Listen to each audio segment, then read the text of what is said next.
Hello, you beautiful people. This is Uncle Code here, and I want to explain my exciting updates over Crawl4AI. Since last week, I've done a lot of things. One of them is I make it 10 times faster. It has the capability to be run on Colab. It's Colab friendly. You can pass custom JavaScript to crawlers to be run before doing the crawler process. You have a lot of interactivity, and there are chunking strategies, there are extraction strategies. You can pass CSS, you can ask large language models to reshape the data in the way that you want it. And I came up with a better way, faster way, using old-fashioned cluster algorithms for finding those semantical chunks. And that's what I'm going to do. I'm going to go through the collabs and explain what I've done. And just a quick demonstration here that uh, so this is my first, the website. I want to crawl it here. So let me just, I think I have to refresh our page. Okay, bypass, crawl the AI. Okay. So you see that I crawl the page. If you remember, I create clean HTML. Then from that, I create markdown. Then I get the markdown. I divide it into, for example, paragraphs. So that's what you can see here. Each one of them is just like a paragraph. And then how I do that, I have different chunking strategies. One of them is a regex, so you can come up with your regular expressions. The other one is a sentence chunking. Use an LTK and divide by the sentence. Or topic segmentation, which is very interesting. That's very interesting. I just added, and a bunch of other things. I have documentations, you can go through it and you can learn more about it. And then when I have these better chunks, I use the second layer, extraction layer, can be a large language model, which used to be like that, to look at these things, combine them, and give you a bigger chunk of data following the same way they appear in the main text. So that's very important for me. The order is important. But then I switch to this cosine strategy or clustering algorithm, which will do the job, but in much faster way. So look at this. There are very small chunk of text, as you can see. Now I just run it again to use that clustering algorithm to get better blocks. And now we can see that I have rich blocks. That's really interesting. And then you can also pass some keywords and then even some guidelines that it will narrow down based on what you're looking for. For example, you can say only financial data or financial news. You're going to get that one. And same goes with the LLM. LLM, of course, you have more capability, but it takes a little bit more time. It's like depends on the model that you use, the size of the website, 30 seconds to 60 seconds, or even a little bit more, depends on the size. Now, what I'm going to do now, I want to go and jump into this um, collab and explain the code base and then help you to enjoy it. I really want to see how it can help you. And when you come to the repository or a star or give me a message and issue if there's any bug, that motivate me to come up with a way. And again, I want to remind everyone that my goal is to build one library dedicated to extracting AI friendly data, raw data. This is a new oil. I don't want to do a lot of other things, bringing agents and automations. No, I want to focus on the data. Data is important for fine tuning, for pre-trained models, for creating your RAG system or whatever you want to do. You can do that when you have a data. I know that you can do a lot of things. So here is not a place I bring those things. I want to just extract proper information. Okay, so we're gonna go through this collab and then we'll see how it goes. Um, Depends on your system is CPU or MPS or GPU. I will switch and I use different strategies to make it faster and better. It depends on the device. So if you are in a collab, I suggest you to use T4 or L4, but it works on CPU as well, no issue. Especially that clustering algorithm has the benefit is super fast. Just the LLM part may take a little bit slower, if especially you use a local model. Anyway, when you want to start, make sure to first run this one to have the Chromium driver, the Chrome driver on Colab. That's the kind of thing. It took me a little bit of time, and then you're gonna run this to install this one. Make sure to put the tag the extra Colab. It's different than when you want to run it on your computers. If you want to do that, then in the computers or anywhere else, make sure to put all. Okay, so just put it there to remind you. Okay.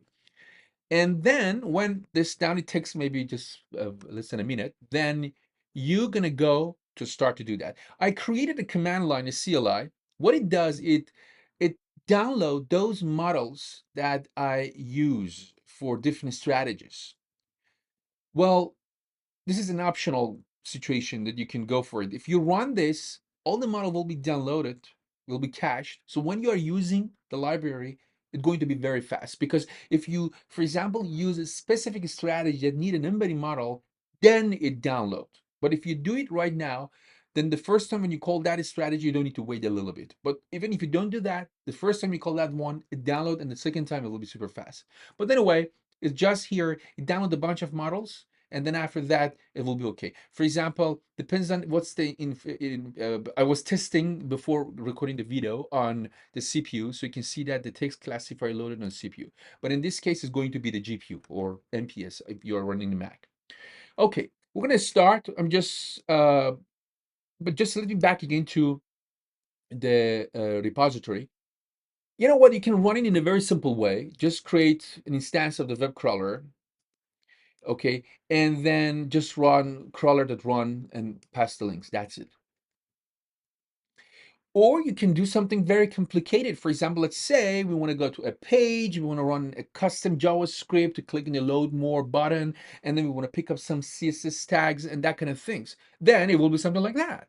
So you can import Crawl4AI, and then you have your JS code, and then you will create a crawler strategy, and you pass that JS code. So there are different crawler strategy. One of them right now is a Selenium. So you can pass that JS code. So remember that JS code. And then you create your web crawler. Then again, you run. And let's say you want to have semantical strategies. So you're going to say cosine strategy. And even you can pass some semantical filter, technology, only those chunks that has information about technology. Can do that.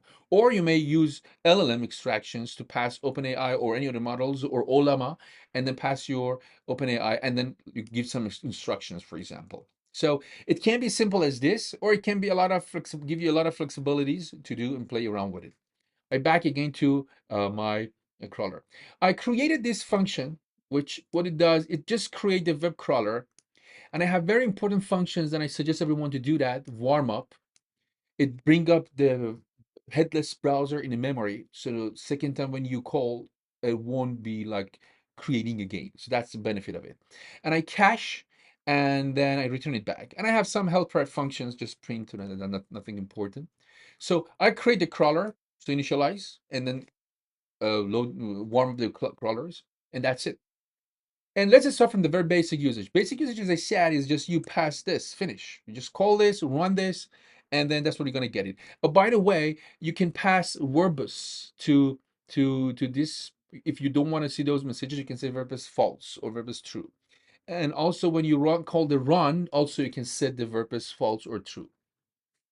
So I'll just got the results, and then I just print it. I just print the beginning of each one because the data is really big, okay? But look at the number of the blocks we extracted, 144 blocks extracted. But when you see here, no extraction strategy. This means that I haven't done that any semantical extractions, just got the HTMLs, converted to markdown, divided to paragraph, because by default, the chunking strategy is regex, and regex is /n/n. That's it. So we got 144, remember this. Now let's play around with some extra parameter. There is this important parameter. You know, remember that by default, Crawl4AI use a database, SQLite, and cache. So the second time when you run it, it reads from the cache, is not fresh. But if you want to get that fresh data, you have to use bypass cache true. For example, you can see that here, that when I did this first time, crawling took 2.1 seconds.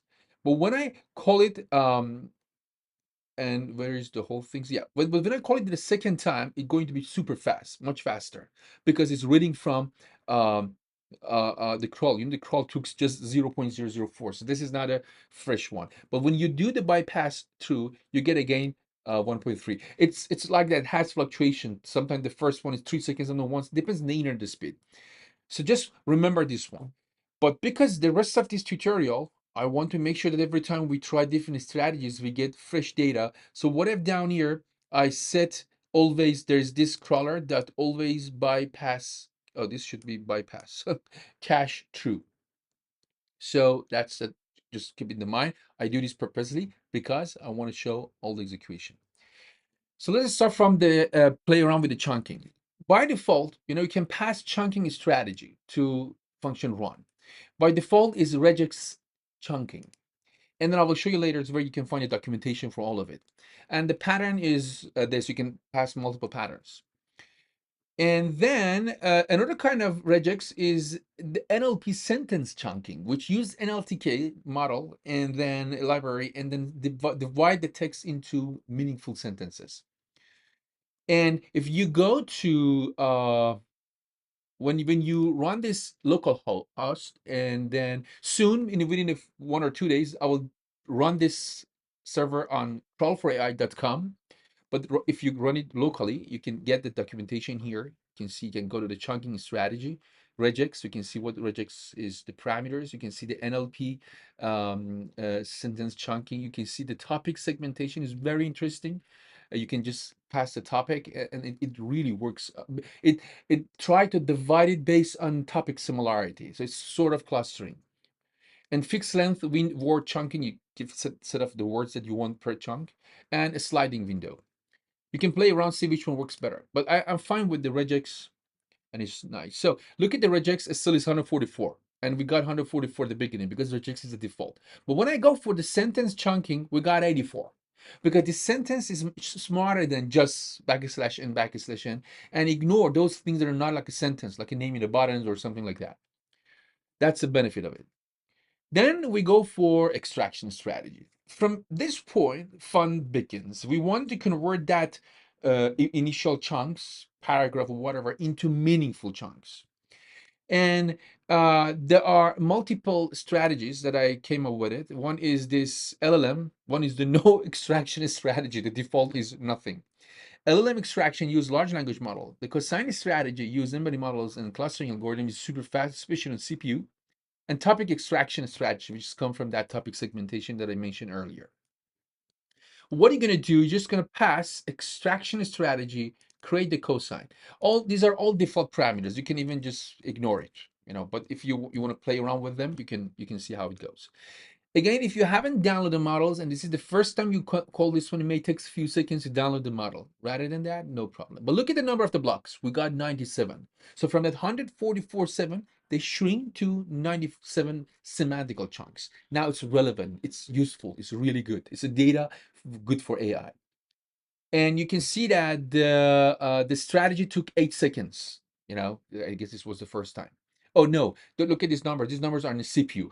on a GPU and NPS is much faster. It's gonna be like a 3-4 seconds. Forgot to say this. I run this before the session on CPU. I want to see the worst case.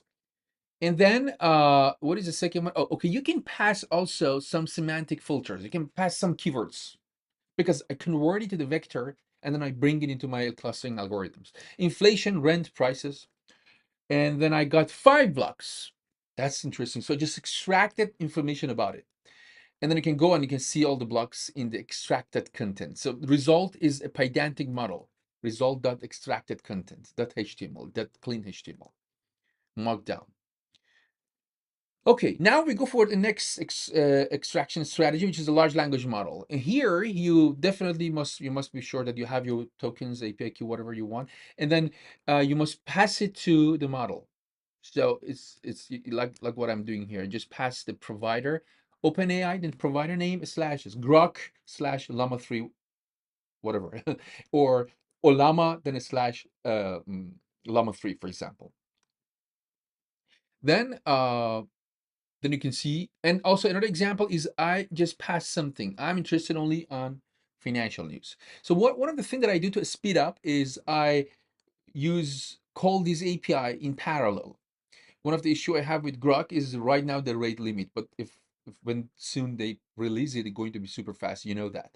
But I divide them into few workers and run them in parallel. So when you run this, perhaps you're going to see like that. Block 0, 1, this is the batch actually. Batch 1, batch 2, batch 0, batch 2, and then finish, and then mix them together, 8, 21, 28, and then you get 57 blocks. And then when you say I'm interested only in the financial news, you got 13 blocks. So that's the LLM. LLM give you 13 blocks. Here we got 6 blocks when we were talking about inflation, rent, and prices. And then you want to have CSS selectors, pass CSS selectors, simply like that. And then you're going to get just those topics. And then now here we're going to get like 53. All of them are H2. You can see that. And the nice part is the interactive part. For example, in the NBC News, there's a button load more. So what I do is I put this JavaScript, which I'm going through all the buttons in a page, and the one that has the load more, I want to click it. Okay, so this time you have to explicitly create the crawler strategy. I have this local Selenium crawler strategy running on your local machines. And then you can pass a JS code. And then when you create your crawler, you should pass this one to this. And I said always bypass true also. You can even at the level of the web crawler. So you have a web crawler that always give you a fresh one. And I run, and that's it. And look at that, I got 200 blocks. It was 144, now I got 200 blocks, more information. So that's this is about working here, and the same information you can find it here. And now let me just talk a little bit more about installation. Um, in case if you face with any difficulties about a spacey library, um, try to download it first, separate it. After this, try to download it. I can show it here. It shouldn't, but I don't know. There are a lot of difficulties when it comes to pip and install library. So what are you going to do that you, for example, write pip install a spacey, for example, and then if you get again an error after this, try with no dependency. There's some issue with this and fast API about the typer library, but I don't think that's going to happen. But if happen, do that and run it. And then the collab is okay. And I think I'm going to add that here as well. And then running the commands and then running this, and also for Docker. But just make sure if you're running on Mac as a Mac user, make sure to put the platform. Let me know if you face with any issues that we can fix it together. And also you can use as a REST API. As I said, I'm going to launch this coming soon. So you can send your requests. As long as I can, I support the server. So you can have it everywhere you want. You just pass these complete JSON structures, and then boom, and then you're going to get the result and response perfectly. And then, but you can run it on a local host and then do it by yourself. And then this is the example of the Python libraries, details of them, how you can do that, and the list of parameters in the table, regex, and all the extractions, and this, and contribution. Contribute, please. Okay, that's it. I'm very excited about it. Can't wait. You guys jump and then try it. Oh, I forgot to say this. Remember that if you are installing, use the all on your computer. Okay, perfect. That's it. Waiting for your response, and we'll see how it goes. And again, my goal is to focus on extraction of the data. That's what I believe. We need a good data for AI. Whatever we're going to do that. So I don't want to bring agents into this. I don't want to bring too much of abstraction or make it. I want to just get you very close to the data. That's what I think right now. And then we'll improve it, and then we'll see how it goes. And I have in my plan to also create image captions for image, and also for the understanding the audio and media as well.